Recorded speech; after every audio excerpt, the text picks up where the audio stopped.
In 1974, an architecture professor named Rubik was playing with some wooden blocks and eventually came up with this, which is Rubik's Cube. In fact, he calls it his cube.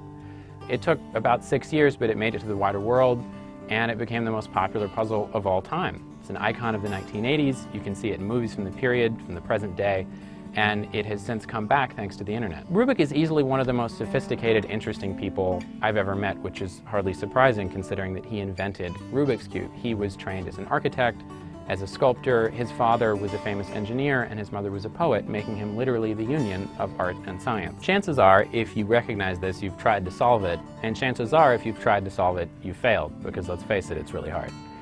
Over the last couple years, I devoted myself to learning how to solve the Rubik's Cube in under 20 seconds, which is considered the 4-minute mile of solving the Rubik's Cube.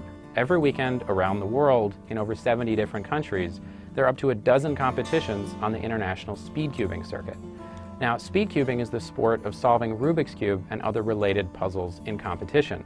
It's kind of like the Olympics. There's 17 different events. People solve it blindfolded, people solve it one-handed, people solve it with their feet, people solve more than one Rubik's Cube in a row blindfolded. When you get really involved in something that brings you deep happiness and satisfaction, it requires a really extreme amount of discipline and a unique sort of way of approaching a problem. And one of the side effects is that as you get involved in solving this faster, you learn to think differently about approaching complex problems. People have compared this to playing chess at the speed of ping pong. You might say there's a lot of different sides to this puzzle, no pun intended, and one of the things you can learn from it is that to go fast, you have to go slow, which is a lesson that applies to a lot of things in everyday life.